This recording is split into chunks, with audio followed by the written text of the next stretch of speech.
পীরজাদা তহা সিদ্দিকী সাহেব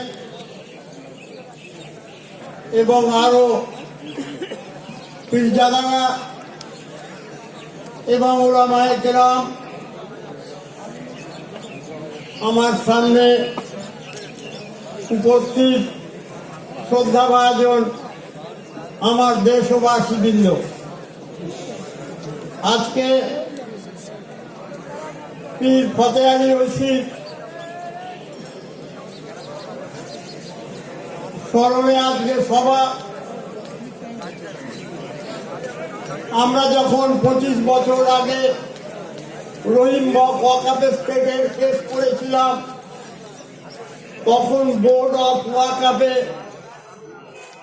সর্দার আমজাদ আলী সিনিয়র ছিল, চেয়ারম্যানকে বলছিলেন বাংলার পীরের পীর, বাংলার পীর দাদা হুজুর কেবলা, বাংলার পীরের পীর হচ্ছেন পীর ফতেহ আলী ঐশী। তাই সারা বাংলায় আমরা পীর ফতেহ আলী ঐশী যে শিক্ষা মানুষের কাছে দিয়ে গেলেন, তাই আমরা আজকের দিনে স্মরণ করি। আল্লাহর নবী যখন শেষ প্রান্তে জিজ্ঞাসা করা হলো আপনার পর কাদের কথা আমরা শুনব, আল্লাহর নবী বলেছিলেন গস, কুতুব, পীর, অলি, আউলিয়া এরা যুগ যুগান্ত ধরে আসবে।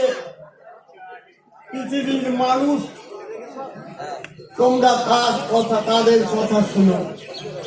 18 শতাব্দীতে এসেছিলেন পীর ফতেহ আলী ঐশী, তার বাংলার মানুষকে জাগ্রত করেছিলেন, বাংলার মানুষকে বুঝিয়েছিলেন, আল্লাহর নবীর কথা শুনিয়েছিলেন যে কিভাবে মানুষ হতে হয়। গরুর বাচ্চা হয় হলি লাফাতে আরম্ভ করে, আর মানুষের বাচ্চা হলে তার মা তাকে কিরাম দুধ খাওয়াবে শেখায়। একটু বড় হলে পরিচয় করিয়ে দেয়, কোনটা তার বাবা, কোনটা তার দাদা, কোনটা তার খালা, কোনটা তার অমুক আছে, সবাইকে পরিচয় করায়, শেখানো। শিক্ষা দেয় মা। শিখতে শিখতে যখন একটু বড় হলো, তখন তার হাতে ধরিয়ে দেওয়া হলো পবিত্র কোরআন, পড়ো, এর মধ্যে যা লেখা আছে পৃথিবীতে চলার। তাই প্রথম কথাটাই খুলে পড়া হলো, পড়লো দি বুক দেয়ার ইজ নো ডাউট। এই বইয়ে পবিত্র কোরআনে কোনো সন্দেহ নেই। যারা না দেখে বিশ্বাস করে, যারা না দেখে বিশ্বাস করে,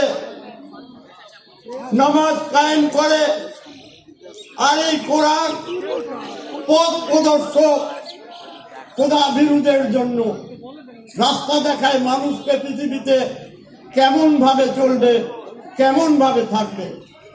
তারপরে বললেন আমি তোমাদের যা দিয়েছি আমার রাস্তায় দান করে। তারপরে বললেন মুহাম্মদ সাল্লাল্লাহু আলাইহি ওয়াসাল্লাম তোমাকে যে কিতাব দেওয়া হয়েছে বিশ্বাস করে, এর আগে যাদের দেওয়া হয়েছিল বিশ্বাস করে, আর আখিরাতে বিশ্বাস। আমাদের জীবন এর পরে আর একটা আসছে, সেইখানে আবাদান আবাদান আমরা থাকবো। সেই জন্যে আল্লাহর হুকুম আর নবীর তরিকা আমাদের মেনে চললে আমরা সাকসেসফুল। এটা কোথায় হলো? পবিত্র কোরআনে। কে শেখালো? মা বললেন মানুষের বাচ্চা হতে গেলে, মানুষ হতে গেলে তাকে শিক্ষা লাভ করতে হবে। শিক্ষায় লাভ করলে তবেই সে মানুষ হতে পারবে, মানুষের মতো মানুষ হবে। যারা মানুষের মতো মানুষ নয়, আমরা ভারতবর্ষের অনেক মানুষকে শিক্ষা লাভ করলো, তাদের বললো দেশের সেবা করার জন্য, কিন্তু তারা পার্লামেন্টের মেম্বার হলো, তাদের লেখাপড়া শেখানো হলো, কিন্তু পার্লামেন্টে গিয়ে তারা মানুষের সেবার কথা না বলে ঝগড়া ঝঞ্ঝট মারামারি মানুষের কথা তুলে ধরলো। তাই তারা মানুষ হয়নি। মানুষ করতে গেলে এই যে আস্তে আস্তে মানুষ হতে হবে, লেখাপড়া শিখতে হবে। তাই আমি আমাদের সেক্রেটারি কুতুবকে বলছিলাম, কুতুব এই জিনিসটা তুমি যেটাকে ভালোভাবে পরিচালনা করেছো, এখানে আমাদের একটা লাইব্রেরি করতে হবে। সেই লাইব্রেরির জন্য যত কিছু করার দরকার আমরা সকলে মিলে করব। এই লাইব্রেরিতে সমস্ত পুস্তক থাকবে, ধর্মীয় পুস্তক ট্রান্সলেট করা থাকবে বাংলা এবং ইংরেজিতে এবং অন্য ল্যাঙ্গুয়েজে। সেই কিতাবগুলো পুস্তকগুলো এখানে থাকবে। আমি দেখেছি পবিত্র কোরআন ৭-৮টা ভাষায় ট্রান্সলেট করা হয়েছে। যখন আমি জেদ্দা এয়ারপোর্টে নেমেছিলাম আমি দেখেছি সেখানেতে পবিত্র কোরআনকে ৭-৮টা ভাষায় ট্রান্সলেট করা আছে সমস্ত জায়গায়। আমরা তো তাই পড়েছি, আমরা হয়তো আলেম নয়, সমস্ত জানি না। সুপ্রিম কোর্টে জিজ্ঞাসা করলো আপনি যে মসজিদের কথা বলছেন কোথায় আছে, তখন ওদেরকে বললাম অ্যাডভোকেটদের, বলুন আপনি দেখুন সূরা জিনে 18 নম্বর আয়াতে বলা আছে অল দি মস্ক ফর আল্লাহ, সমস্ত মসজিদই আল্লাহর জন্য। এই কথা এখানে বলা আছে, মসজিদ আল্লাহ। তাই জাজমেন্ট একটা হয়ে গেল, আমরা সবর করে আছি। কি জন্যে? Last date of judgement. সব থেকে জাজমেন্টকে দেয় শেষ, আল্লাহ রাব্বুল আলামিন জাজমেন্ট দেবে। সেই জাজমেন্টের জন্য আমরা অপেক্ষায় আছি, আমরা অপেক্ষায় থাকবো। আমরা সেদিন বলেছিলাম, জিজ্ঞাসা করে অ্যাডভোকেটরা আপনারা কিছু করতে পারছেন না। বললো আমরা কি করব? আগে যখন যুদ্ধ হয়েছিল ৪,০০০ বছর আগে সৃষ্টি হয়েছে যুদ্ধের জিনিসটা, কুরুক্ষেত্রের যুদ্ধ, ঢাল তলোয়ার সেখানে ছিল। তারপরে নবী করিম সাল্লাল্লাহু আলাইহি ওয়াসাল্লামকে আক্রমণ করেছে, সেখানে ঢাল তলোয়ার আছে। এখন গভর্নমেন্ট করছে, গভর্নমেন্টের হাতে নিউক্লিয়ার বোম, রাইফেল, গোলা বারুদ আছে, সে জিনিসটা এখন নেই।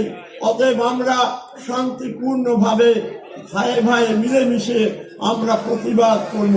এই প্রতিবাদের কণ্ঠ জেগে, এই প্রতিবাদ হয়েছিল 1440 বছর আগে, যখন আল্লাহর নবীকে অ্যারেস্ট করেছিলেন আবু জাহেল।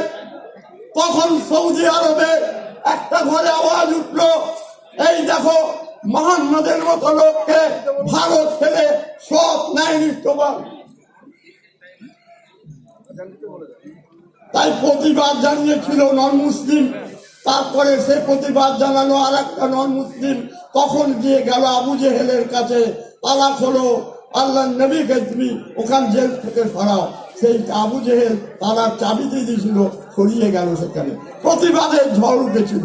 তাই আজকে বাংলায় আমাদের সমস্ত জিনিস জন্য প্রতিবাদ গড়ে তোলেন আমাদের পীরজাদা তহা সিদ্দিকী সাহেব।